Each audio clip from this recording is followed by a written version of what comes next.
Little technical difficulties on the back end.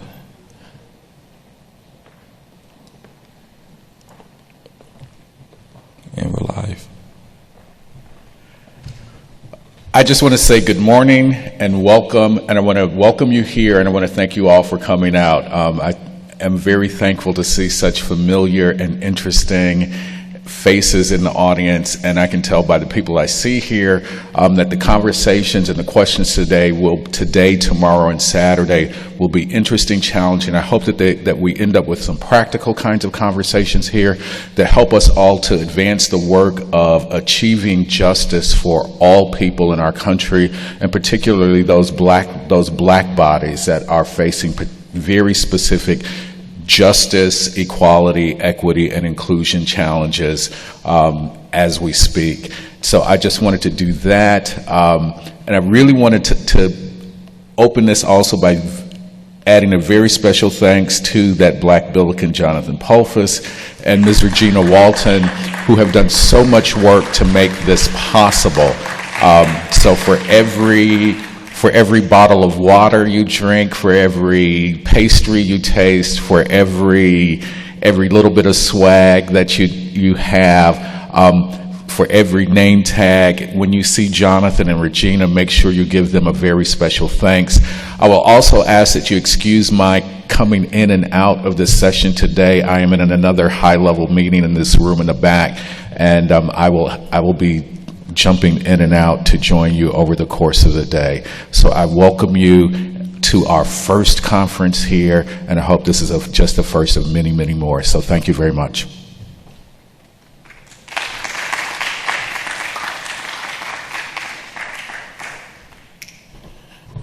All right, so the next part of this will be the introduction of Our Moderator. You all are in for a treat. So to moderate today's panel, I'll be repeating this introduction, of course, throughout the conference because we'll be here for 3 days. We have Brenda Underwood, who is a graduate of St. Louis University High School. He is also an incoming freshman at St. Louis University who has committed his life to social justice. On August 14th, he was deeply shaken by the death of Michael Brown, who died less than 7 minutes from his home. Brendan has made his voice heard at St. Louis University High School by establishing and running a social justice group called Student Teacher Association for Racial Study, or STARS. Brendan was so impassioned that he gave a speech about his personal journey for social and political justice at the St. Ignatius Family Teach-In for Social Justice in front of 1,700 people. So if he can handle 1,700, he'll be able to hold us down. He currently interns for the local Urban League, working on various projects to serve the city of St. Louis. Y'all, this is my Black Billiken brother. Without further ado, please welcome Brenda Underwood to the stage so we can get this panel going.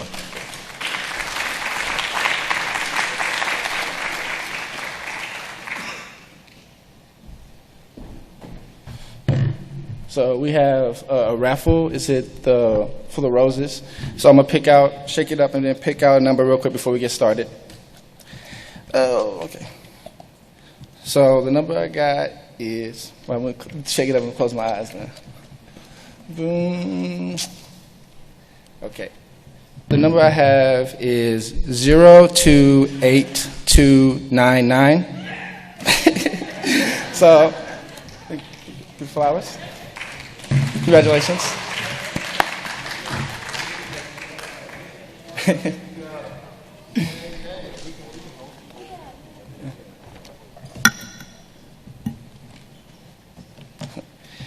Okay. Okay. Before we get started, before I introduce the panel, I'd like to do a quick PSA. The bathrooms are to my left.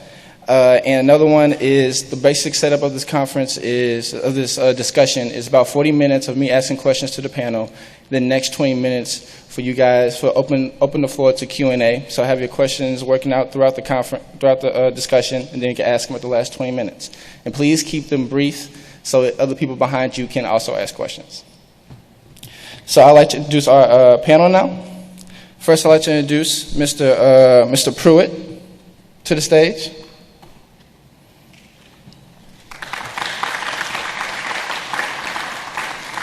I'll ask them to give short introductions of themselves when I call them all up to the stage. Next, I'd like to call Dr. McCune to the stage.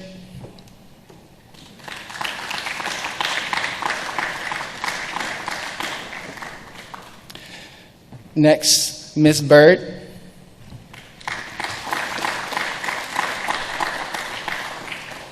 And last but not least, I'd like to call Dr. Bradley to the stage.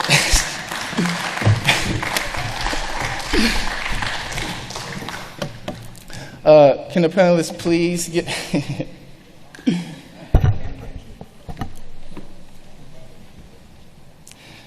Can the panelists please, from Mr. Pruitt down, give like a brief introduction of yourself before we start? My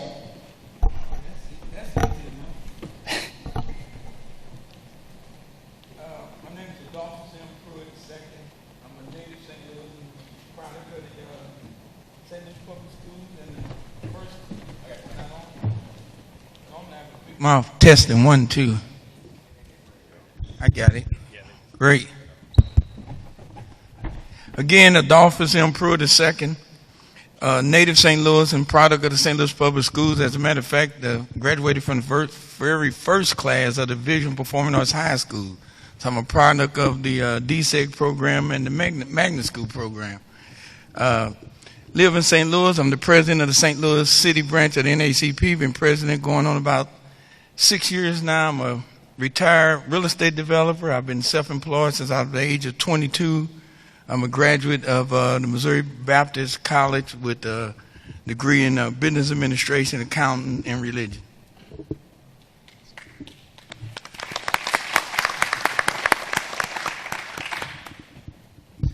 I wish I could say I was self-employed since I was 22. That's amazing. I'm a professor at Washington University in St. Louis, hailing from Chicago, South Side, Chi-Town. And I teach in women, gender, sexuality studies and African American studies, and have been kind of doing activist work since I was probably like 10 years old. And so this is like my 29th year of ministry, activism, some would say professorship, that I was doing that the whole time. And so I guess that's where I'll stop. Hi, everyone. My name is Rosalind Byrd. I'm a rising senior at Washington University in St. Louis. I'm from the south suburbs of Chicago. I'm pre-med, majoring in anthropology, and have really been searching for a way to combine my interests in public health, political activism, with improving the healthcare system. And so I've been doing that this summer through my internship with Williams & Associates, and that's really allowed me to explore the ways that healthcare can be used as a political means to improve the conditions of Black people in St. Louis.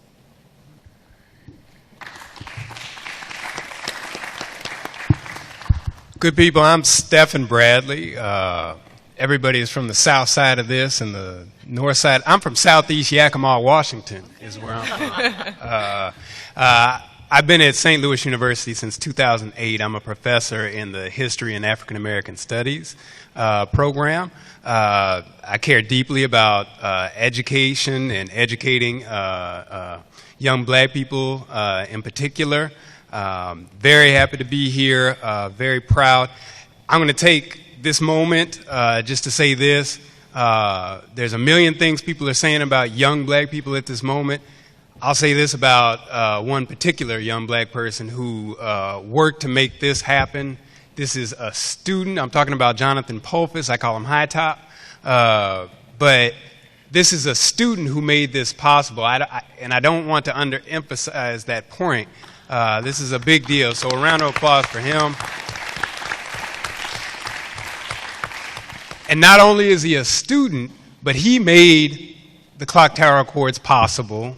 For those of you who know about the Clock Tower Accords, he made that possible along with Alicia Sanye and the other young people. And of course, we recognize him from the street where he was demanding justice for people that were outside of his own family. So anyhow, I get the opportunity to teach young people like that. That's my student.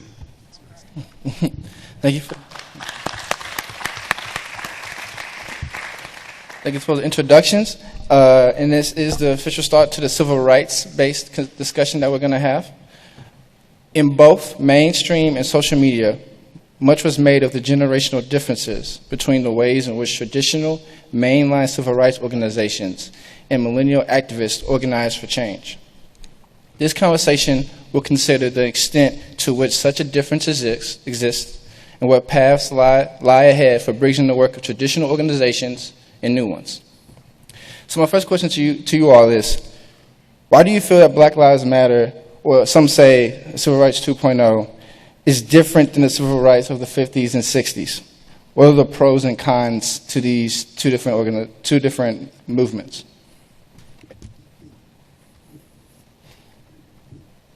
It's open question to anybody.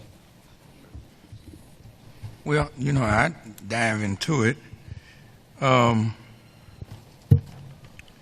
you said different, that's why I think we run into, at least I do run into some little bit of a problem, because I don't think, as relates to the overall objective and the emotion and the passion, there is much difference. Mm-hmm. But I think some of the main differences are, which some are good. One is the fact that, back in the early civil rights movement, it was mainly male dominated, even though the women played a big part in a lot of the actions. The decision making and the governance was more male dominated, and that's just not the case in the Black Lives Matter movement. And so that's a plus, that we've gotten beyond that.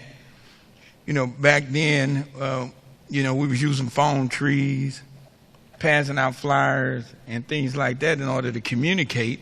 And of course, the Black Lives Matter movement has took social media and it has evolved the way we communicate to a point where everybody's a little bit more accessible, and the getting the messaging out happens. But I think the big one that causes some concern to me is that the movement is decentralized.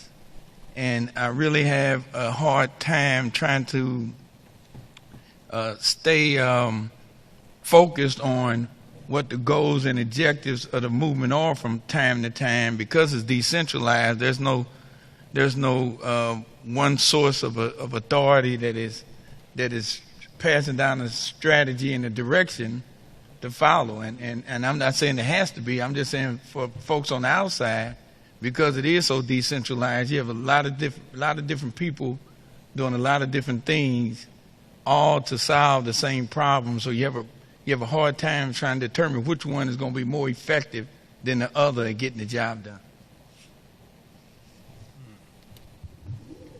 I think, as an historian, this has been fascinating for me, watching the developments of the last 2 or 3 years. I think one of the similarities that we see between the Black Lives Matter movement and the past, we like to compare, say, to the Civil Rights Movement, and we like to invoke Martin King and people like that. But I think a better comparison would be in the way of the Black Power movement of the 1960s and early 1970s. And so when we think along those lines, this was something that absolutely positively frightened a lot of America. And I'm not just talking about white America. I'm talking about Black America as well. How you doing? Good to see you. Yeah. And so people didn't understand the term Black Power at that moment. Many people thought that when you said Black Power, you meant black violence, you meant hurting somebody and that sort of thing. Today, when people say Black Lives Matter, people associate all kinds of things with the term. One of the first things that people want to do is add all lives matter or something like that. And Black Lives Matter activists never insinuated or hinted at the fact that all lives didn't matter. But it's this misunderstanding of a movement that I think is similar to what was happening in the past and what's happening presently. The other part of it, I think that should be highlighted is people have troubles condoning methodology. The methodology of Black Lives Matter, the way that they employ their actions the same way that people had problems with civil rights and black power activists. There's a certain hagiography going on, this idea that we worship the past, we worship this idea of black people being nonviolent, getting beat upon and marching for miles and miles and miles. We set that as the gold standard in a way. When young people back then and now decided that they would be more militant in various ways, they would take the action to people in ways that were unacceptable to others, there was a big controversy about it. So I think that there's similarities. The differences, of course, are what Brother Pruitt highlighted. That technology piece changed everything. So the Twitter and the Facebook and everything else changed everything. Just to kind of piggyback off of what some of the other panelists have talked about, I think that technology has definitely made the movement a lot more accessible, and I think that that has positive and negative aspects. On the positive side, I think that it's made it easier for people to feel like they're engaged and feel like they're taking active roles in the conversation. But to another extent, it's kind of made it easier for people to be like, okay, well, I shared a post on Facebook, and that's it. Kind of to touch on another point, I think it has made sort of the centralization of the movement kind of more dispersed. And I don't know, I kind of see that as a positive thing, because when you think about, when they killed Dr. King, when they killed Malcolm, what happened to the movement then? And so I think that in a way, it makes it a challenge as far as deciding what we want as black people, but I think it's important to remember that black people are not a monolith, and so we should allow ourselves to have a variety of opinions on the direction that we want the movement to go. Can I add that? Yeah. And I'm glad you ended there, because I think that part of what is fascinating to me is the way in which Black Lives Matter actually announces that black folks are not a monolith, that we don't just, we are not just men, as you said. Neither are we just women, neither are we straight, neither are we just able-bodied, there's so many different types of folks that are pioneering the movement, and it makes it such a powerful illustration of what black life looks like broadly. I think that for so long, one of the issues that I had with the what we might call the civil rights movement, but we could also call the Black Power stretch, is that there was a singular way of looking at the movement through the lens of whomever was leading, right? So it was a Martin Luther King movement, right, which meant that we wanted to see more Martin Luther Kings. And so I remember being a young kid and trying to be Martin Luther King. I want to talk like Martin Luther King, right? When I would give speeches, I did that. And I never said to myself, I want to sound like Dorothy Height. I never said to myself, I wanted to learn the labor politics of Byrd Rustin, right? I never said to myself that, when you look at a 1969 Stonewall movement for gay and lesbians in this country, which was started on the idea that police were actually violating the spaces that gays and lesbians were occupying, is very akin to the same idea that we are trying to occupy, right, the police in that way. And so in so many ways, right, we're talking to each other, but it has never been more visible than it is through Black Lives Matter. And the way it becomes visible is because bodies are saying, guess what? My body matters here too. My trans body, my straight body, my gay body, my bisexual body, my disabled body, my multi-religious body. It matters, and I'm here because we all kind of are gathering around a centralized theme, right, which is that Black life matters and that this is a human rights issue. And the last thing I'll say about this is one of the things that I like about Black Lives Matter that I think is really fascinating is it moves us from thinking all about the juridical and the law, right, and these kind of ideas of access to legal rights, to actually a question that really needs to be on the moral compass of America. And that is, are we not human too?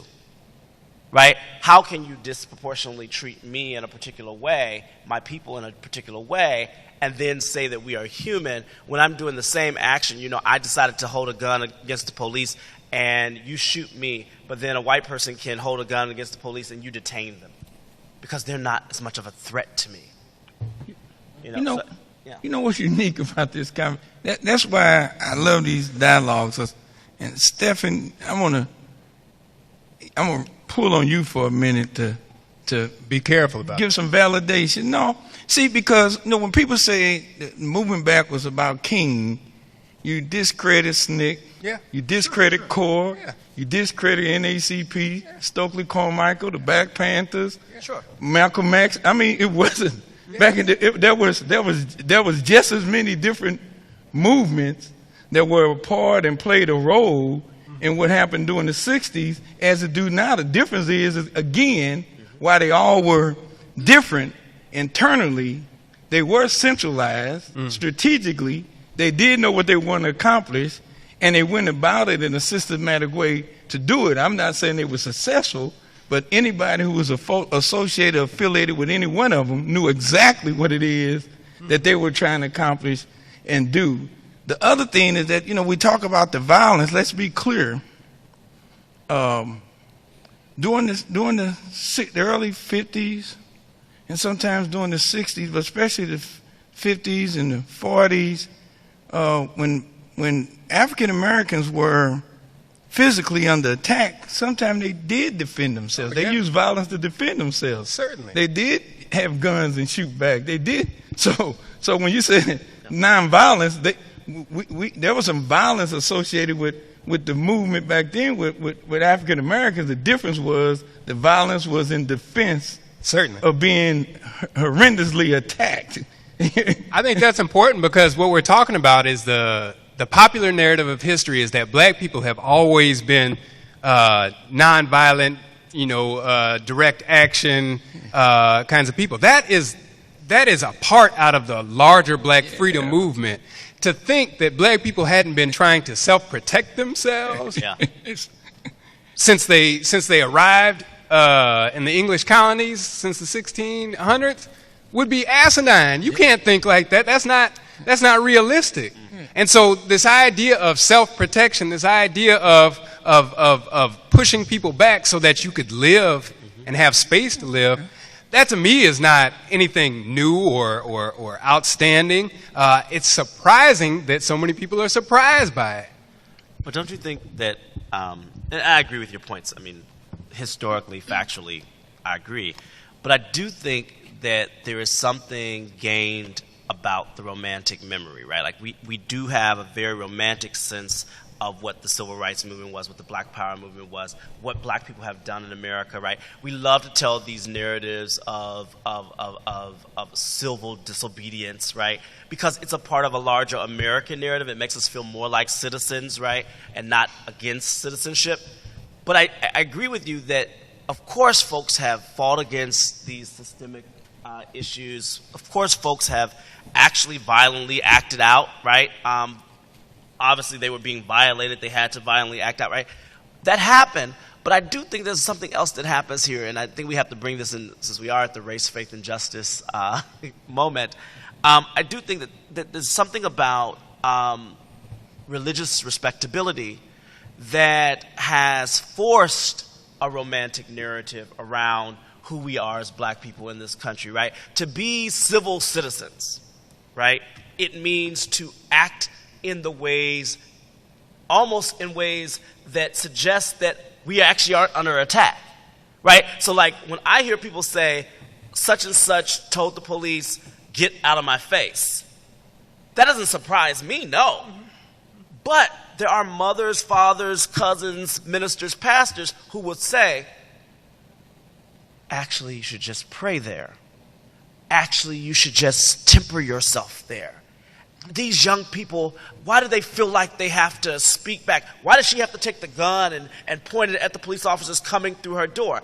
Well, when you are hyper-policed at disproportionate levels in your community, and every day you're being faced with a gun in your face anyway, maybe I need to show you what it feels like to have a gun in your face. Well, where's the empirical data that shows that the majority of black people feel that way about the young folks in the movement? What do you mean? I'm saying you made a statement that they feel what? That they feel what way? You said that folks feel that they saying why the young folks have to do this and why don't they just pray and this and that. I'm saying that where's this empirical data that the majority of the black population feels that way? I haven't heard that. I never said majority. So there's a few feel that way. No. Actually, I want to suggest. I don't want you to dismiss me based upon. I'm not dismissing. No. I just asked for empirical data. Hold on a second. Okay. I want to suggest to you, because I don't think that we're at contention here. I think we actually agree very much. Yeah. But what I'm saying is, I think that you asked for a point of clarity. So I'm going to give you a point of clarity. If you listen to the discourse around the civil rights movement, all the conversations the dominant conversations around the civil rights movement, the dominant narrative around Martin Luther King, right? There is a narrative that suggests that there is a disconnect between folks of a particular generation and folks of this present generation. And one of the fundamental disconnects, if you listen to the various conversations, you can YouTube it, you can Google it, you can see it all over. Folks are saying that these young people are more volatile and more violent. And I actually think that's actually not the case. Neither do I think that it's actually the point. Even if they were more violent, I have to say, in this present condition, they have every right to feel like they need to fight back. Right? And so part of what I was suggesting is not that there's a large majority of black older people who think that black young people are acting out, but I am suggesting that there's a tension. There is a very well felt tension. Even when I was out in Ferguson, there's a felt tension about why y'all doing this. You can talk more of this because you're the... So just kind of speaking from personal experience and relating it back to conversations that I've had with my own family members, it's been interesting hearing the perspective of the old heads and how, at least I'm not trying to generalize, but from my personal experience, I feel like a lot of them have wanted the movement to take a more systematic approach, whereas I feel like my generation is looking more towards dismantling the system altogether, because it's my personal belief that the system was not created for us, so why are we trying to manipulate ourselves to fit within a system that's specifically created to make sure that we can't make the changes that we need to make? Let me say this. I'll leave it alone. I was going to say, and I think most of the folks in the communities, older folks and mid-age folks, they don't necessarily feel that way. They think what you guys doing is great. What they struggle with is, just as you said, dismantle the system. What they're saying is, I give you an analogy. You're going to tear down this building. Explain to me how you're going to tear it down, what you're going to do with what you tear down, and what we're going to replace it with. And that's where they're having a problem of following along. That's where they at.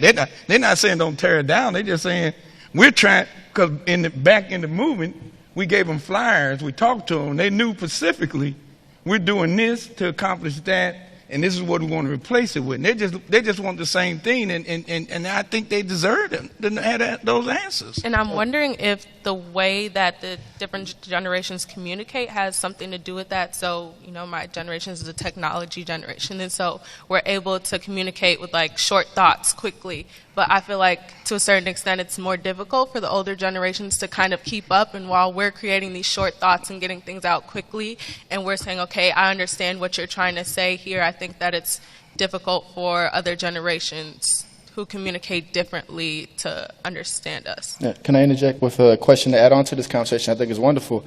Kind of you guys' conversation about the disconnect between the older and younger generation kind of leads to my next question is, how can we bridge that gap between the older and younger generation? You guys talked about the conflict a little bit, but how can we bridge that to be a more unified front going forward?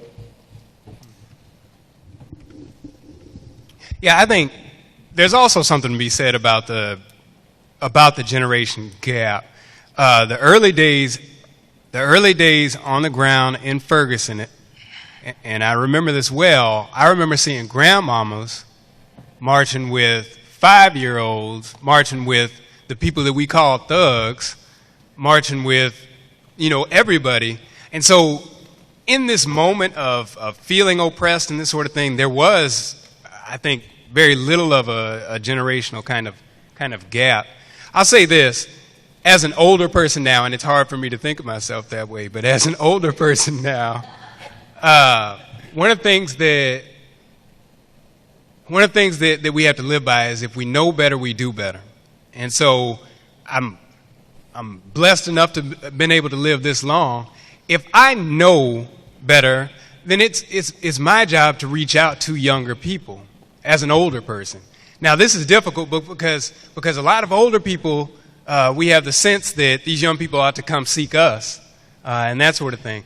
I think if we want to get something done, then it's going to take older people actively seeking out and listening to younger people and trying to figure out what Sister Rosalind wants to do with the building. And let her explain the whole thing, and then we can ask our questions, we can try to shoot it down and everything else, but we owe the young people enough respect to listen to them and to let them bump their head too. This is the other part of it, is we got every chance in the world to mess up. Older people. It's an opportunity now for young people to succeed or to fail, but certainly to get their dreams out and allow them to dream in color. And I think part of the way we do that is actually listening to young people. I think it's high time that the NAACP, and it has been doing this, sits down and listens to Hands Up United and listens to, formerly Tribe X and that sort of thing. But this requires that the young people, too, provide some grace. Now, this is important. Like, this grace piece is important because what's happening with a lot of young people is, I remember being in one of these Clock Tower Accord meetings, and a young Thundercat, and I love him to death, telling me, "You don't know what it's like to be a young black man." I said, "I'll be a monkey's uncle." I don't look. This is my point, that there's going to have to be a certain amount of grace from the young people to the older generation in not understanding why you sag your pants so low, and not understanding why you curse so much, and that sort of thing. And once you get over those things, I think there'll be a certain kind of conciliatory matchmaking and movement forward. It's a little ironic when we have these sort of conversations, because Martin Luther King, when he founded SLC, he was 26 years old. Mm-hmm. Yeah, young, old. Mm-hmm. It didn't exist. Harriet Tubman, when she started the Underground Railroad, was 27. Jesse Jackson, when he dropped out of seminary, 26. You can go down the list. Those were, as you would call, young folks, and everybody was involved in those movements. So I think the question is, if it is not what it is that maybe we had to do, the question is what did those folks do to engage and pull the rest of the community? Is because in actuality, SNCC, when it came to the Selma and the voting rights, SNCC went and sought out Martin Luther King and asked him to come to Selma. So let's be clear. I think if you're going to have a movement, you're going to drive the bus.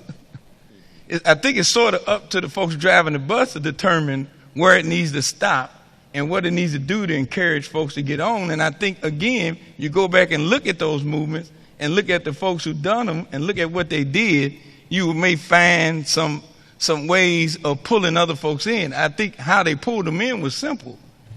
Folks knew what they were fighting for. They knew exactly what they were fighting for, and folks told them, this is what we're going to do, this is why we're going to do it, and this is who we're going to go after, and the objective is to get this at the end. And I think that's how they did it. So I agree with both points that were made, I think. But I kind of want to maybe throw a bone in the soup a little bit. You all can tell that my theme is always, get rid of the most romantic narratives that we might have about the movements, Black Lives Matter movement, as well as the Civil Rights movement. And so part of me feels like we kind of suffer from a messianic complex, right? That we're always searching for a Messiah to lead us, and we want to kind of position either the young people or the older people as these kind of messiahs to look up to. Dr. McCune, can you speak closer to the mic, please? Thank you.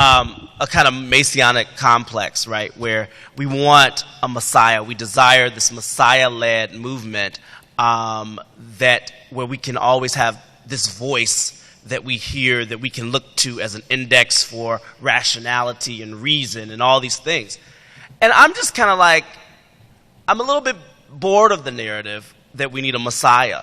I think it's rooted in, and this is a pastor talking, right? I think it's rooted in a history of religiosity that assumes that there has to be a major voice and a major player for folks to follow. And I think that young people are actually kind of asking us at different moments, and I don't see myself as a young person anymore either, no matter how young I may look or appear. Di does a good job sometimes to get rid of them grays. But here's the thing. So my thing is, I don't think that I think sometimes young people are asking us to move out the way. And I think we are very uncomfortable with that because we're like, these are our matters too. And I'm just kind of like, I'm doing this Ferguson oral history project, and I was like, let the young people who are in the movement talk to folks. I don't need to go out and talk to folks and run it and organize it and figure out what the questions are going to be. They know the questions. They've been studying this stuff. They've been talking to people. They've done more ethnography than I've done in a lifetime just by being on the streets. And I need to really honor that knowledge and honor what they're doing. And so sometimes I feel like we're like the pastors who won't sit down, that's been pastoring the same church for 60 years, and they're teaching the same old theology that don't relate to none of the young people, and they're wondering why their youth ministry ain't working. Right? And so for me, I feel like we are in a moment where we're vexed with this question of like, why aren't the young people doing what we did? Well, actually because the ministry not working no more. And so for me, I'm really at a moment where I'm like, hey, Rosalind, that's why I was like, Rosalind, you know more about this. Go ahead. Because I really do believe in that. I believe that there's a knowledge base that comes from your experience. And so when the brother says we don't know the black male experience, I actually have to admit, South Side of Chicago don't look like South Side of Chicago in 95. It just doesn't. Like it doesn't. And that's a reality that I have to struggle with when I come back. I'm like, y'all don't know let me let you do it. So I kind of want to, say that that's an important move to make as well. Yeah, kind of touching on that point, I think it's important for us to recognize that there are nuances in the times that we're living in now that were not necessarily present in the past with the past movement. And so I think from the perspective of a young person, I would like to feel more trust from the older generations because, and this could just be a black thing, a religious thing, but I feel like a lot of times people take the approach where you need to just sit back and watch, and from personal experience, my generation is not in the mood to sit back and watch anymore because we're here, we're now, we're ready to go. And so I think that, yes, we appreciate guidance from the older generations, but we also would like the room and freedom, as you said, to make our own mistakes and to see the kind of change that ultimately we would like to see, because at the end of the day, we're going to be living through this period a lot longer than the other generations. We're in the last 3 minutes, so I'd just like to ask, what are the lessons we can garner from the 60s and the 70s to incorporate now into modern day? Because I know two of you are into history. So What do you think we can take from the 60s and 70s and that we aren't already, and to utilize them more?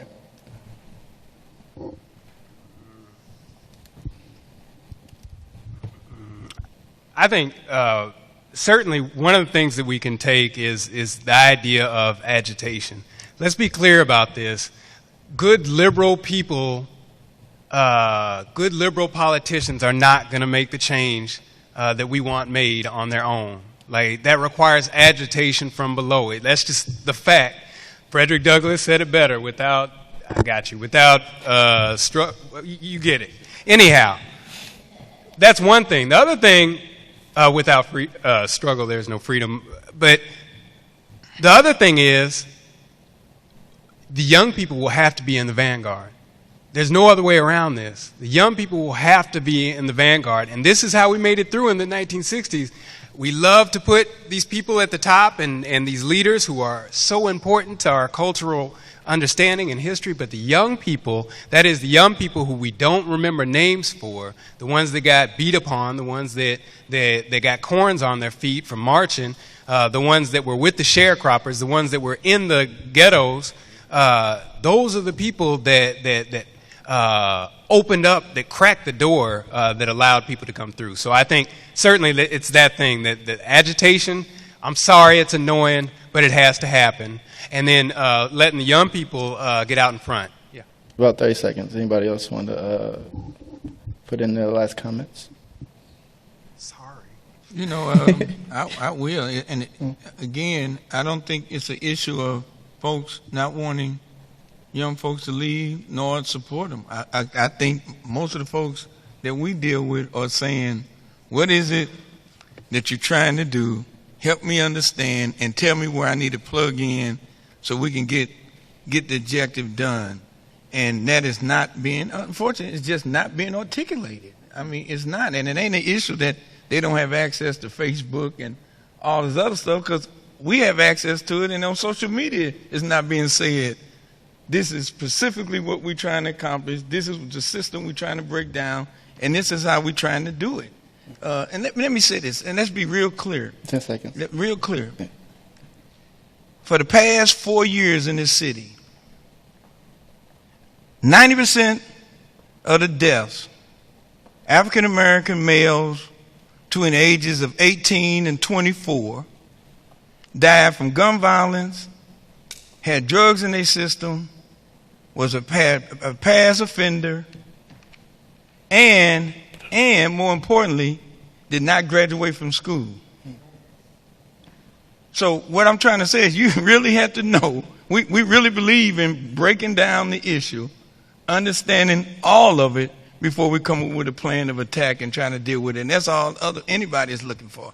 And can I just say that this idea of systemic resources is so important? Like, you ended there, so I want to make sure that we talk about the systemic resources. Like, you know, it's not that, you know, that young people are just doing drugs. I don't think that's what you're saying. But I think that, you know, we got to say this out loud, right? That we have chronic depression in our community, that it's a product of systemic oppression, right? And to treat that, sometimes marijuana does a body good for a lot of people. And so we got to figure out how to curb this kind of illegalization of drug use, which would reduce sentencing and a whole bunch of other things.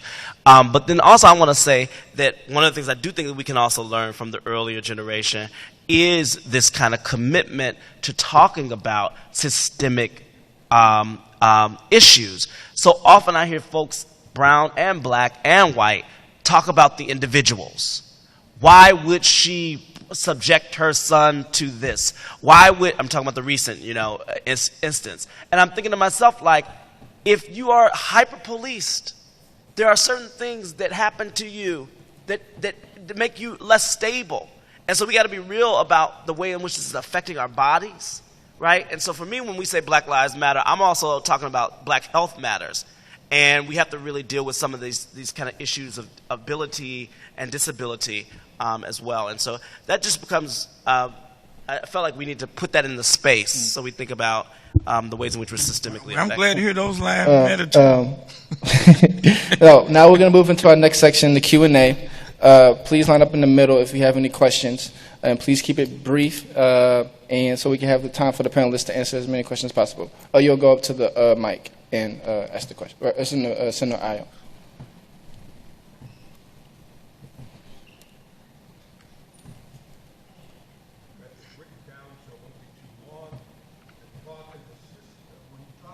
System, it raises questions to me.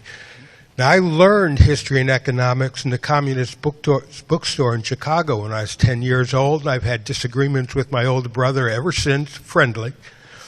And many in the movement, it seems to me, conflate anti-capitalism with white discrimination. And Marxist analysis failed in the 60s. I think it'll fail now for many reasons.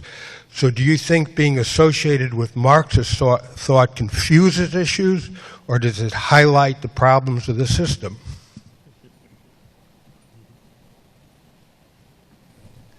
Are we to respond? Both. Yeah, so it's open to any Both.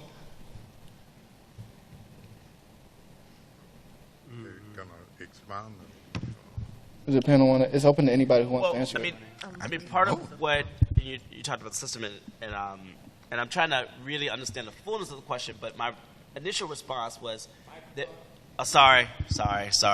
My initial response was to say that it's capitalism that does not actually allow black folks to actually be a discriminatory body, right? That the way in which capitalism has worked in this country, right, has highly privileged, right, and created systems that are largely ran by white folks, right? And so we don't see, like when you talk about the larger police force, right, you're really talking about a police state that is largely ran by a large body of largely white men, right? And so part of what's the resistance, why whiteness comes out, it's not about discriminating against white people. It's actually about talking about whiteness, not white people, right, as being problematic, right? This kind of consistent insistence upon whiteness always allowing for greater generosity and grace, right? Like, oh, I'm white, I get more generosity, I get more grace. And so I think that's where capitalism definitely encourages, right, us to, encourages that kind of thinking. I'll stop there. I mean, we could get into, like, who is the real, proletariat and lumpen proletariat and all that stuff, but I don't think that's what the audience wants today, so. Anybody else from the panel want to answer the question? Well, next question. Okay. My question is to Mr. Pruitt and Dr. Bradley. Black Lives Matter, I heard that stated earlier by the mediator, but I was just wondering, former Mayor New York City Mayor Giuliani said that Black Lives Matter, the terminology is racist. And I was going to ask that about Adolphus Pruitt. And to expound, Dr. Bradley, which I'm an alumni at St. Louis University, you said that youth doesn't need to be continued, the movement. What do you think? Say the last part again, brother, one more time. Does it need Black Lives Matter, as far as a movement, does it need to be continued for the next generation?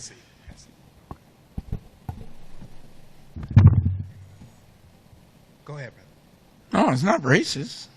It's as simple as that. I mean, it's not racist. I mean, people can put any connotation to any phrase they want, as from a personal standpoint, but no, I don't think it inherently is racist. And let's be clear, when it was Our Lives Matter, Black Lives Matter, when it relates to the people who founded it. Now it's been, I guess, the folks who founded hasn't changed it, but I guess some other folks did and shortened it. But it dealt with then and it still does now. From those folks who found it, it dealt with making sure folks understand and respect the dignity of black lives. So no, I don't see it being racist. But again, when you say Black Lives Matter and you take off the front part, then I think again, this is one of those examples where which movement are we talking about? Because even the founders of the Black Lives Matter, who says our lives matter, Black Lives Matter, they have some disagreement with what people perceive to be the Black Lives Matter movement now. So even within the movement, there's a split. First of all, shout out to you, brother, for coming through SLU. I'm glad you made it. Good job. The second part of this is I 100% believe that Black Lives Matter as a movement should continue. And I'm going to tell you why. That it's the funniest thing that happened. You have Republican, Democratic, I just watched the Libertarian town hall last night. All these people talking about issues concerning black people, and not just middle-class black people, but black people in poverty. These young people did that.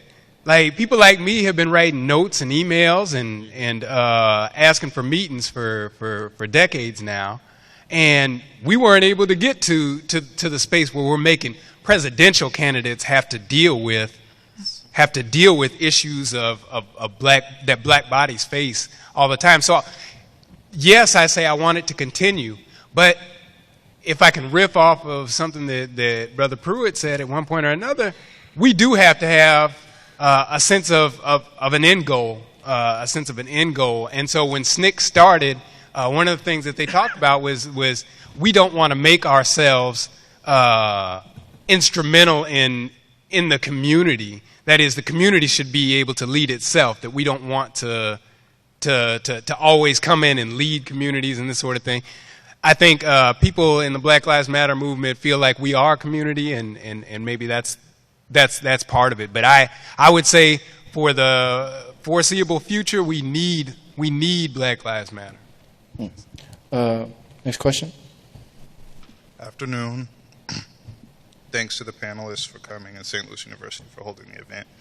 My question is, do you think the amplified voices of marginalized folks within the movement will cause a fatal rift to the movement's future? That's my first part. And then my second part is, how do we stop those marginalized voices from being erased in the scope of history? Which marginalized voices are you talking about? I'm talking about black poor people, black women, queer people, disabled people. And this question is for the whole panel? Yeah.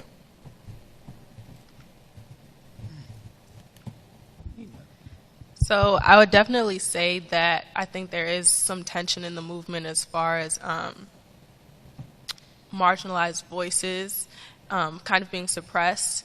It's interesting to think that the movement was started by queer black women, and although those bodies are some of the bodies that have put in the most work for the movement, there's still kind of a desire by black people as a whole to put together sort of this neat package of, no, we'll worry about that later, and for now, let's just focus on things that affect all black people. And I think that's kind of symptomatic of the way that society teaches us that, no, we need to think big picture, but in reality, it's those voices that haven't been heard that need to be front and center in the movement. And I'd probably add to that and actually give my optimistic instead of being somewhat pessimistic. I actually love what I'm seeing happening in terms of admitting the admissions of diverse marginalizations within our community. I think that has not been so present in a movement that emerged from black people in terms of its rhetoric, right? And so now you got folks talking about, what is trans? Right? My grandmother's like, what is trans? Or what is queer, right? And how is that being used and why? Or black LGBT or any of these things. Or disabled versus able-bodied. Like, what's that about? I thought they were called X, right? And then, so we have these really nuanced conversations now inside of our communities. And that's actually really quite exciting to me. And I also think that rather than thinking about it as diffusing or watering down, right, the larger aim, I actually think the aim is the same, right? And that is to figure out ways to dismantle gross inequalities, right, across the board.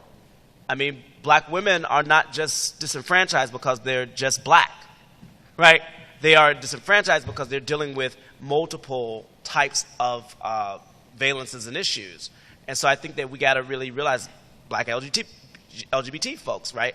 They are not just there because, you know, their black friend was killed, but actually Sakia Gunn was killed, who was a lesbian who rejected, right, advances from young black men who thought that her body belonged to them, which is both a lesbian and a woman's, you know, refusal issue. So I think there's a lot happening that is progressive and interesting, and that will push us and push the envelope beyond just being a raced matter. I'd like to announce really quick before the next question that the official Q&A ends at 12, but will the panelists agree to stay extra 10 minutes to answer as many questions as possible? And lunch begins serving at 12 for everybody else in the audience. Anybody else want to answer the original question? Okay, thank you. Thank you.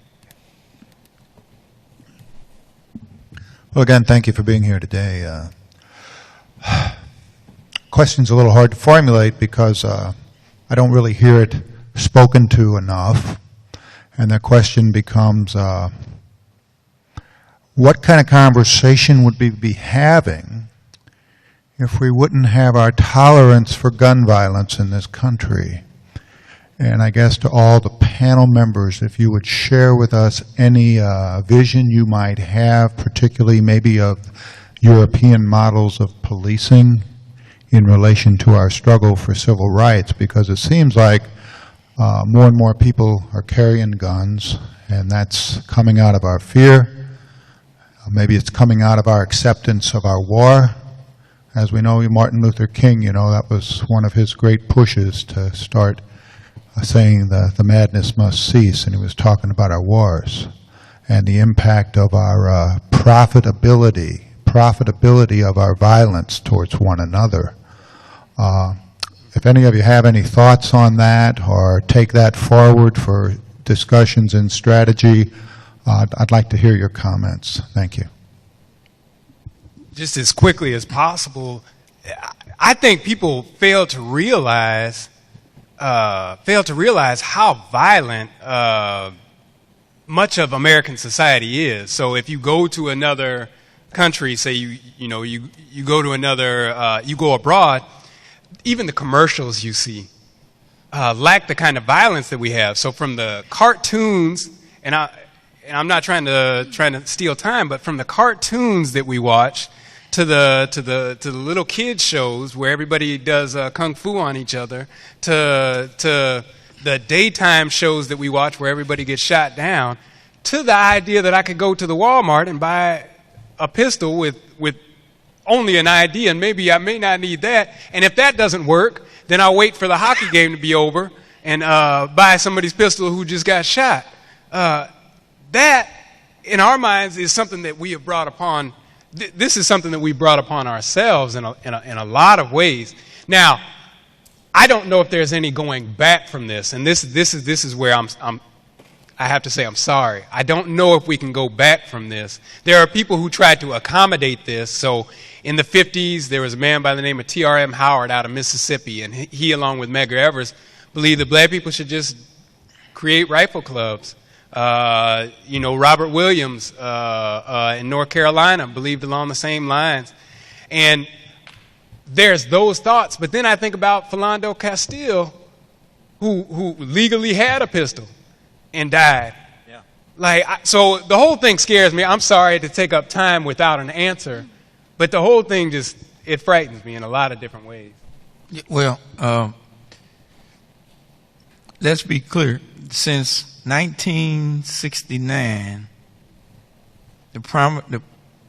one of the major, if not in most cases, the primary cause of death of young African American males between ages of 18 and 25 has been gun violence since 1969. So it's been an issue for our community a long time, and it gets a lot of attention now, but it has been a plague in our community since 1969. And so when people talk about the NRA and all this other stuff, and plague that as the cause, it goes in one area and goes out the other for me, because history shows that even during the height of blackness and black self-awareness, since 1969, it's been a problem in our community. And we just haven't demilitarized our society. And we don't want to talk about this, but, you know, raising two boys, I've definitely now seen and understood how much love and nurture and care matters, right? How much countering the messages of television, sitting with him watching his game, right, that he's playing, where they're fighting, right, and then he gets excited when he gets to beat up a girl, right? How countering that matters, right? How, like, saying this game will not be played anymore. Why? Well, you know, I don't believe in that, and I think that this is going to put you in a cycle of thinking that I don't want you to be in, and I don't think like this, right? There's no joy in beating on anyone, right? So really figuring out how to do this stuff, but I actually feel like we haven't got to the point where we really want to do that work. We still want to say, you know, be a man, son, you know, put your chest out, play that game, show your aggression, get it. And I'm like, no, we can't have it, our cake and eat it too, right? We have to make some choices. And that's not to say that I don't think that we don't need to raise our young men and women to be strong. It's just that I don't think that we need to be raising them to be violent. And there is a warrior worship that we have in this nation, though. So I'm fixing to go to the airport, and they're going to say, even though I paid good money for my ticket, or somebody did, they're going to say, with all the soldiers, active duty soldiers get on, you know, before. Now, you know, I'm the son of a retired command sergeant major, you know, combat veteran. So I get the sense of it all. But I'm wondering about these young people on the South Side who soldier through every day. Maybe they should get on the plane first, as far as I'm concerned. I don't know. I apologize. Thank you for the last question. Next question, and please, panelists, can I ask two panelists to answer, just to make it go a little faster, just two panelists answer for each question? Hi. Sometimes the term Black Lives Matters somehow disturbs people. So I've wondered, and I've done it myself, just posing it as a question, do Black Lives matter? Now, I know they do, but for the person who's hearing it, it invites them to think in a different context. And then if they say yes, you have the opportunity to say, well, what about these disparities that are statistically demonstrated? And so when I encounter persons who are just unaware that often posing the question provides a bridge for conversation and communication that helps open eyes and open minds. I'd be curious what you think about that.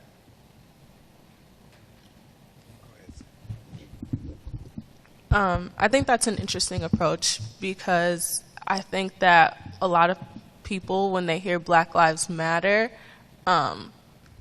it creates like such a visceral, like jarring reaction to them, because for some reason they see it as an affront on them as a person and their status in the world, and for some reason they see it as, okay, well, black people are trying to take over. And so it's like, okay, well, if you see Black Lives Matter as black people trying to take the place of whiteness, do you not see the issue underlying that? And so, yeah, I think that it's good to have different methods, different ways to have conversations with people, because some people you don't need to take such a militant stance with. So I think that that would be a good approach to having the conversation with people. Anybody else from the panel want to comment? Yeah, I would just simply say that it's all about messaging. And I really would love for the movement to really concentrate on messaging and getting that messaging out there. I think a good example is that because they look at Ferguson, but nobody would say that the fact that historically Ferguson, I use riot as a term, was the longest one in this country, but it resulted in less property damage and no death. All the other ones were shorter, more violent, had more death, and more property destruction.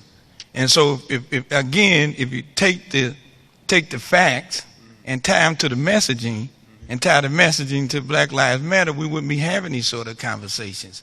But again, it's messaging, and that's been the whole biggest problem with the movement to me, is messaging. And that's why folks have not gravitated towards it, because they're still trying to understand what is the message. Thank you for that question. Next question. Well, I do have a question with a comment first. I think I speak from a unique position. I kept looking out of the room.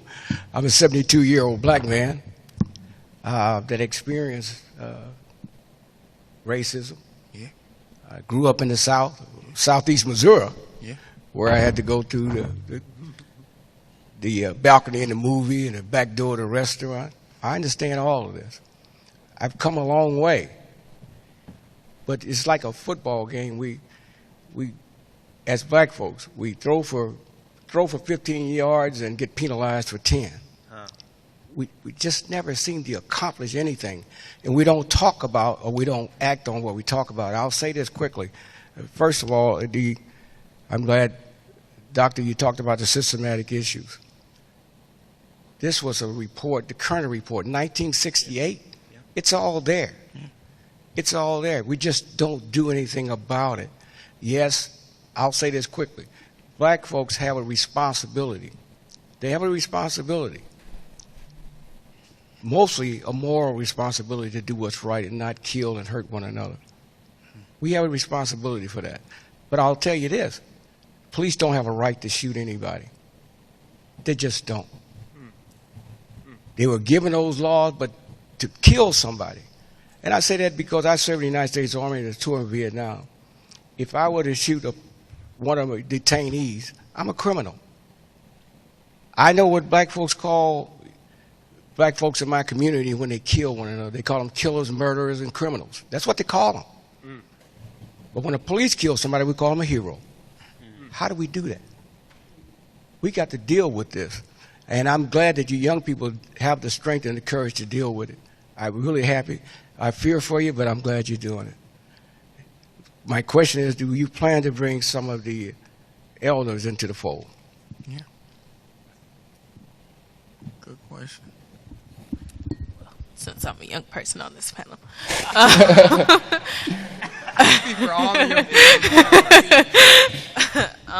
I would love to have the input of elders. But it does go back to some points that we brought up earlier, where it needs to be a dialogue rather than a talking to. And I think that everybody needs to be willing to put their ego aside, and there needs to be trust from both sides that we both want, at the end of the day, the same thing, which is liberation for black people, equality for people of color. So yeah. Before I sit down, I do want to say something. I'm not speaking for myself. I've seen a whole lot, but I can't speak for you all. But there needs to be something different. I see a lack of black leadership. That's what I see. It seems like a lack. For the second time, we're going to go to the next question. This will be the last question, and the last question. So, well, take them all. Take them all as questions, and then the panel can answer them. Okay. So the next three questions be asked, and then we'll pose it to the panel and see which questions they choose to answer. Gotcha. Okay. Inshallah, you guys will choose my questions. I've been thinking about it for a while. I just want to say good afternoon. Thank you, SLU, for hosting this. I go to American University in Washington, D.C., but I am St. Louis born and bred. I was actually brought home to Ferguson, Florissant, Missouri. My brother, Haroon Rahman, he attends St. Louis University. So, repping Black Billikens up in here. My question is in regards to Black Lives Matter specifically, but also within the larger context of the black community, the way that we address minority rights, which I know was already brought up, but specifically speaking to women's rights, seeing as women's rights, even outside of the black community, just in general in the world, is always this other right, as if women don't constitute over 50% of the world population, and women's rights are not human rights in a lot of instances, unfortunately. And the black community, we are no strangers to, unfortunately, continuing this destructive cycle of harmful black masculinity and also making black women take up the role of subservientism. And so within that, even within the sociology of this conversation that we've had today, there's been a lot of black male domination of the space. I think it's funny that to note that I am the only woman who would sit up during this Q&A and ask a question. And there are many other sisters who are in this room. And I also noticed even within the panel, I apologize, I did come late, so I may have missed Miss Rosalind speaking more. But while I was here, I did note that the men did speak more than she did, even in responding to these questions and with the initial questions that were asked for the program.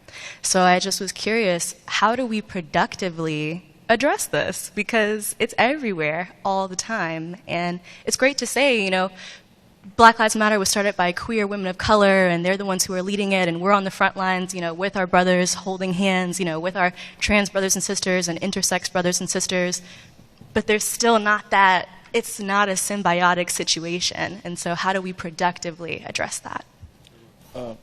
Thank you. I wrote that question down. Can the next person ask that question? I agree full-heartedly with issue concerning messaging. I think that a term that could be used to make it come more positive and actually affirmative is make Black Lives Matter, meaning an affirmative duty of all. It doesn't fall just on blacks, it falls on whites, the majority as well. The other messaging issue is this. There are so many elements that benefit the majority community by the minority community having justice. Mm-hmm. We lose because of that. They say we only use 10% of our brain. Well, you know, if we only use 10% of the minority community because of issues of inequality and so forth, we are not getting the benefit of the minority community. And society pays the cost for that. And I think if that were part of the messaging, the people who have some of the money, have some of the power, may have a better thing. I agree you start with agitation, but I think if you use those as well. Thank you. Excuse me, sir. So do you have a question you want to post, or do you just want to make a quick comment to the panel? Oh, did you have a question?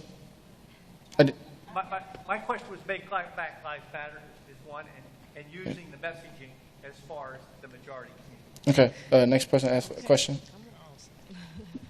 I just wanted to tell everybody that a lot of these issues I talk about in my book called Movement, Race, Power, and Culture in America. And the point I think that Pruitt is making is that, you know, where we are right now is not new. And so history matters. And so when we study history, and as the youth study history, you will see that there are templates that can be used for where we are right now and which are going to take us forward to the future. So this has always been a youth movement. As Pruitt was pointing out, you know, King was 26 years old. So it's always been a youth movement, but it's also been an inclusive movement. But what I hope that during this course of this conference is that we start taking some practical solutions about what it is that we need to do now. And one of the issues that I'm concerned about is voting rights. So here we are in a situation where the state of Missouri is trying to put an Amendment 6 on the ballot, which is going to say that you need to have a state ID. So are we saying to vote? So are we saying that it's okay for you to go in and use your student ID to get a gun, but you can't use your student ID to vote? And so we need to be cognizant about these things, and I hope that as the conference goes on, we'll say that we need to become proactive about dealing with these things that I think is getting ready to be put on the ballot. So Pruitt, could you... It's on the ballot. So we're voting on it in November. So it is going to be on the ballot. So my question is there anything that we can do to take that off of the ballot in November? To vote it down. Okay, my thing is, old movements were inclusive. And I, too, am an older black woman, and I've followed history with, you know, all the different things that have happened in the past. And just as Sherman George mentioned, I want to ask my question, because I know we can go into a lot of dialogue, but I thought we were just supposed to be asking questions, so that's my intent. Is there an agenda with the current movement to include older people for what worked then and combine it with what is not working now, and to include younger people because they don't know right from wrong. That's my biggest thing. A lot of black people, a lot of younger black people really do not understand what's going on. They haven't been taught. So I'm asking, we want to continue to say what young people are doing this, young people are doing this, but in my day, we had older people that taught us right from wrong, that taught us how to do things. I don't see any agenda that is inclusive enough that's grabbing some of the young men off of the corners, the women that are inappropriately dressed. This is what's following down to our young people. We have to start teaching again so that women know how to be women, know how to be mothers, and we stop this generational gap of having all of the stuff that's going on.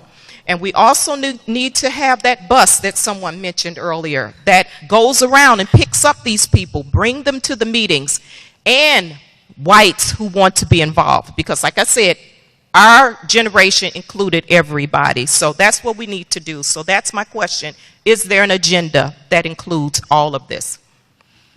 Thank you all for your questions. I know the panelists have very important schedules to keep up with, so you answer the questions you feel most comfortable answering as fast as possible, and we'll have lunch. So I think that, I guess I'll address the last question. I think the nature of the last question kind of reflects the disconnect between the two generations, because I guess with this movement, there's less of a desire to fit into what we previously felt were the ideal roles and the ideal ways to go about things. And so I guess I do think that people my age are eager, and we really respect and appreciate the guidance of the older generations. I think that the older generations need to realize that we see things differently, and so that's not necessarily in a desire to see. Just let me backtrack. I think that it's important for us to realize that the way we see ourselves going is not the way that necessarily the older generations see ourselves going. And to a certain extent, I think that the older generations need to just be like, okay, you don't want this aspect of my help, but what other ways can I help you? If that makes sense. And I think, that's because I think what she was asking and trying to get across to say is I have contemporaries like me who want to be a part of it. What are you going to do to reach out, educate me, and try to bring us in? I think that's what she was asking. I don't think she was saying that you have to do things the way they did it in the past. She was just historically saying that I was young and I was in the movement then, and it included everybody. They're looking for what are you going to do? What's your agenda to reach out? Because in order to have a movement, you have to reach out to everybody and try to pull them in. That's just a given. And as it relates to the young lady about her not speaking more, let's be clear. I don't think anybody up here did anything to impede or keep her from speaking as much as she wanted. I think to a major degree, she handled herself the way she wanted to handle herself, and she responded to the things she wanted to respond to. And I think the fact that she handled herself the way she did, it was not an issue of male dominance. I think she was a part of the group, and she was able to do what she wanted. And I'm not trying to.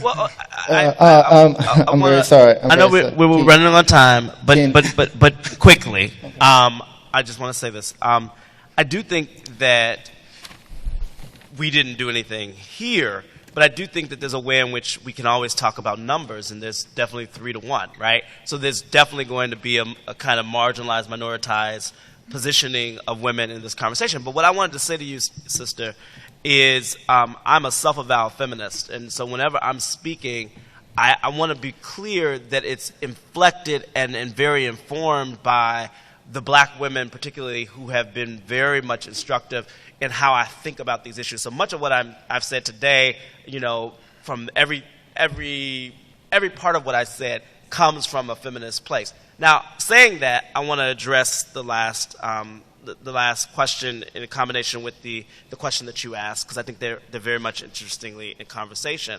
And what I want to say is that we have to be very careful. And one of the things I love about this movement is it tries not to do violence unto the people who are protesting, right? That it tries not to do violence. And what I mean by that is, right, I still see so many people who do not fit the mold, protesting and involved, not being critiqued and criticized. Right now, I do see some of the criticism. I do see some folks saying, why she got on that? Why he got on that?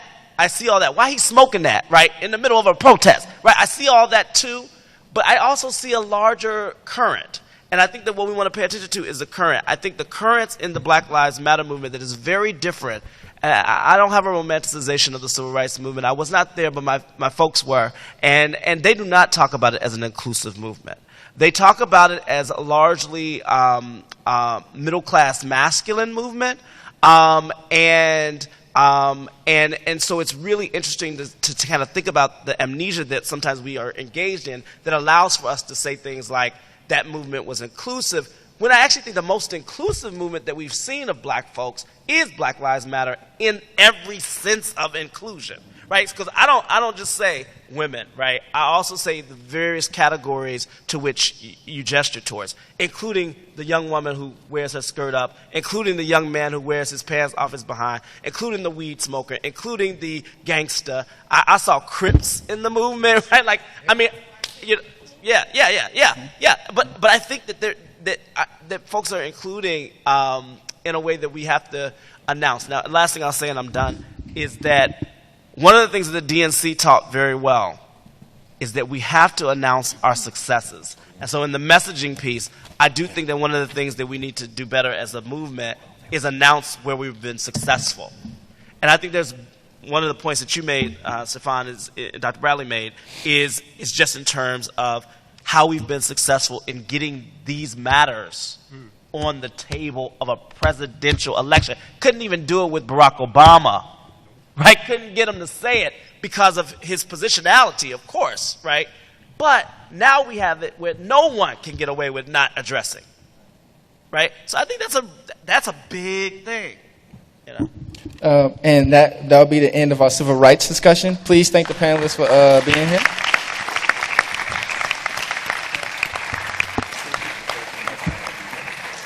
And before we go to lunch, I have a raffle for the books by the author Brenda Hampton. So I'm going to go shake this up. And the winner is the number 028296.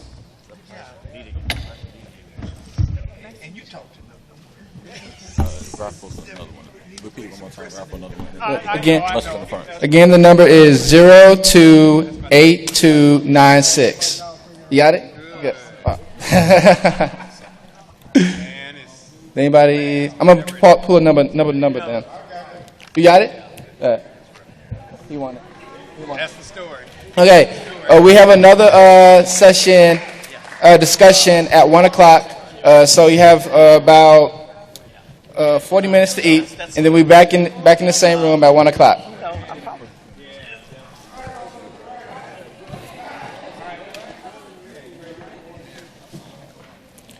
Nope, not my card. I'm easy to find online. And pleasure meeting you. Dr. McCune. Thank you. Are you going to view out some? Sure. I don't know. Actually, what time is it? John. We've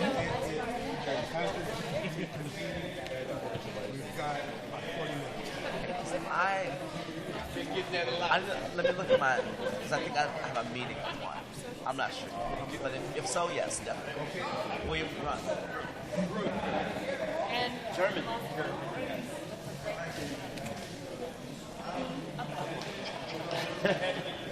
There's so many things.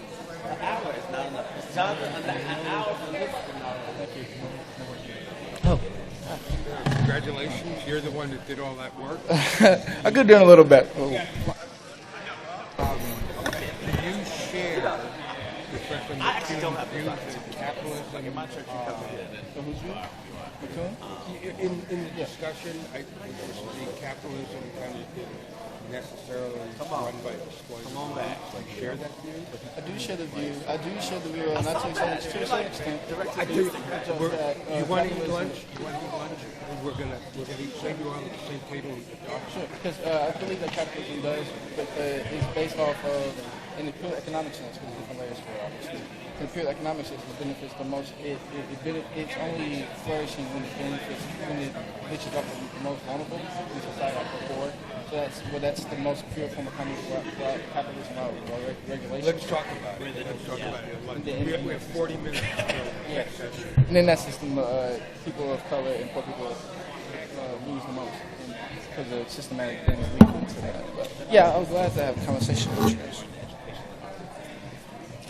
Going down. These folks have read the historical accounts of, and so what they've done is they said, you know what, Raffle? I know what you're talking about because I read that in that was the film of the time. I didn't like that. And they've already done that work, but we don't get that. We get what they do. We don't get the narrative, which is fine for me.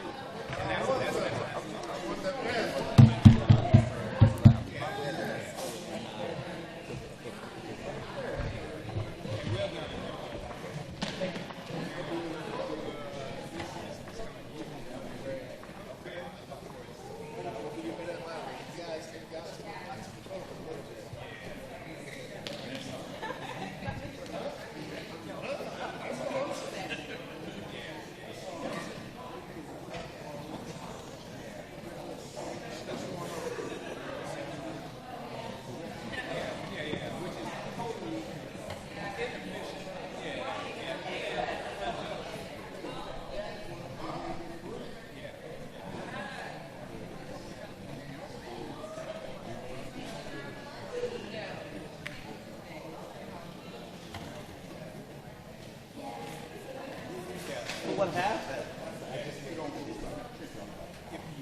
So pretty stick with other people's teachers.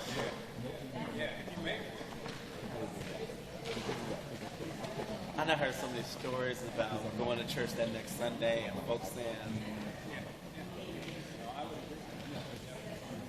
Good to see you again, brother. Good to see you always. No doubt.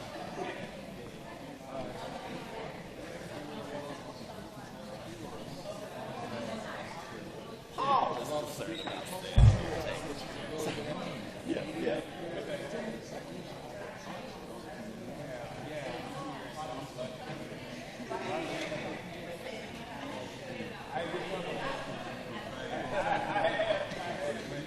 Yeah, it's a growth.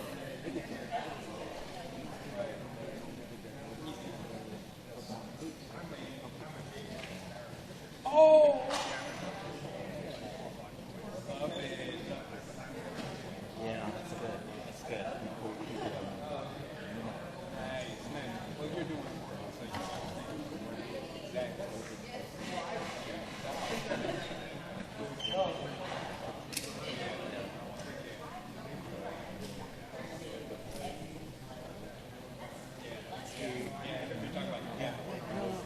But see, you're getting back to, because this is where I want to push the in terms of Black Lives Matter, but also in terms of gay lives,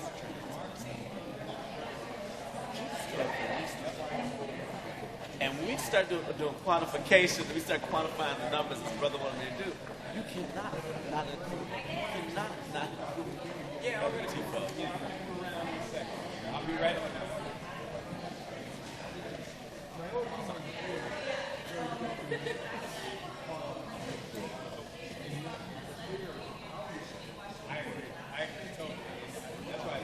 Oh yeah, he put it all the way to the left. Like we would have. So this is the thing that I thought about, and we can go back further than that, right? To talk about if they could have imagined that this is what the next movie is doing. Like, what does it mean to imagine the slave text that says, I mean, like, I don't know who said that I needed that to, like, you know, but if we had those narratives for Black folks, and we went for it, and Grandma was like, you know, John, and John was also down in those slave quarters. But sometimes when John got thrown in the sea, he was rubbing up against his body. If those stories were part of the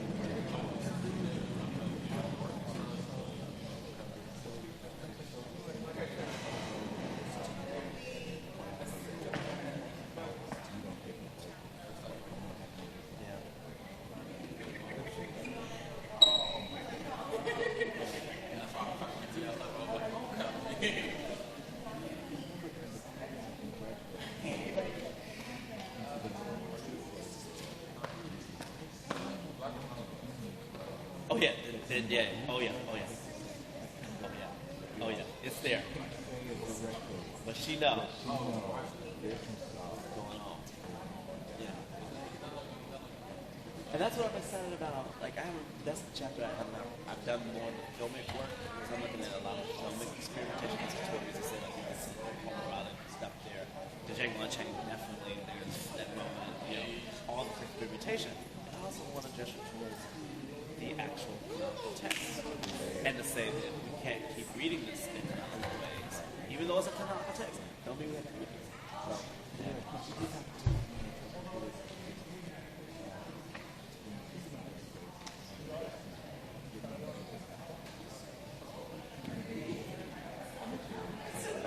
Yeah, go ahead.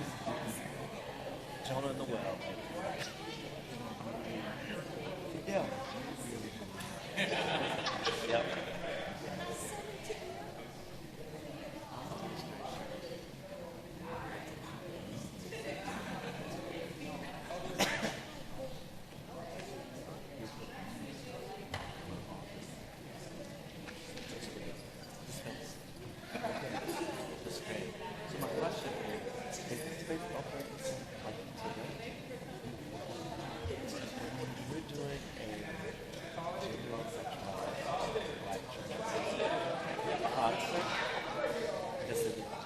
With our conference in February or March. I think it's in February.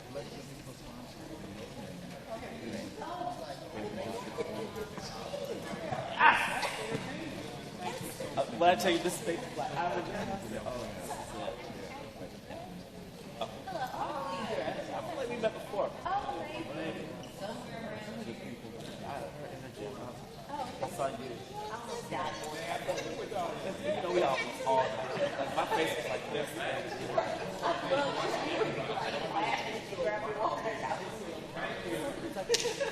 don't know where we are. I felt like we had gone on the arc.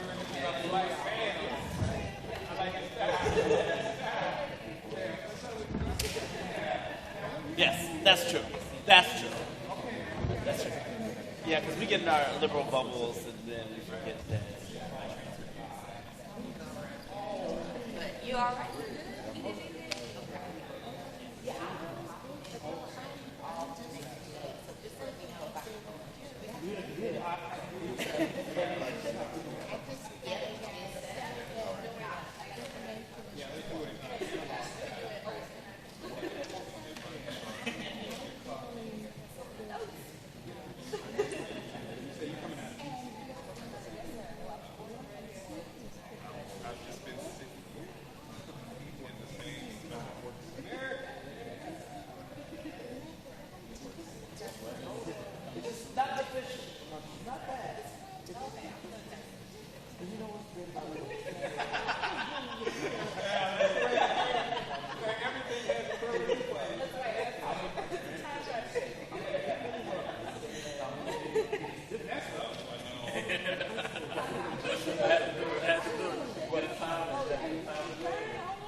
Some people say the whole Civil War was fought over this. So, and it still affects you. Even, like, isn't that funny? Not funny, but isn't that that's the part of trauma, part of this whole thing that bothers me. We don't get to just take it off and put it back on. You know, so we just don't get it. Like, hey, he lives with us, he stays with us. Sure, please stay in touch. Please stay in touch. I'm gonna look you up. I can find you if you don't find me. Yeah.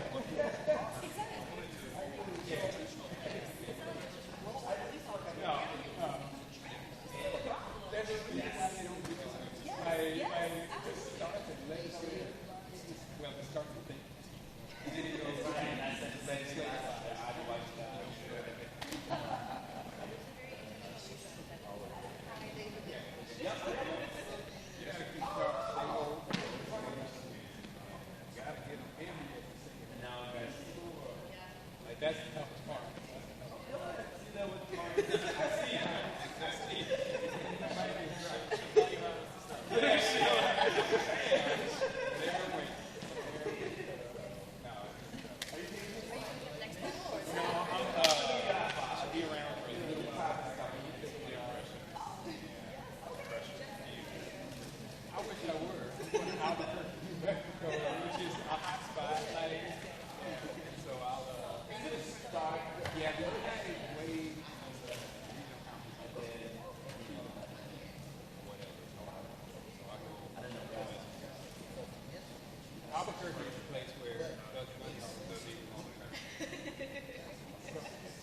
That's how much I know about Albuquerque. Yeah, so I better do Google on Albuquerque. But no, well,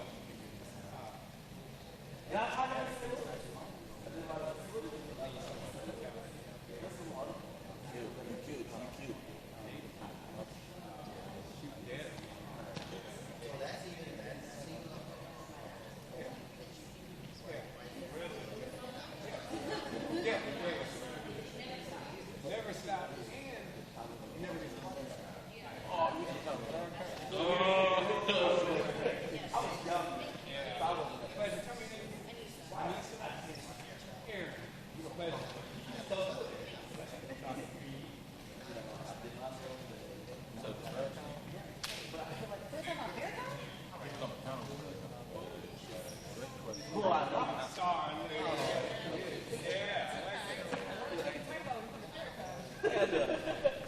What year are you now? All right, focus. Awesome. I'm gonna try to say it. I feel like it's like now it's like now like I need to bring women. Yeah. Okay. No, I'm trying to get your son.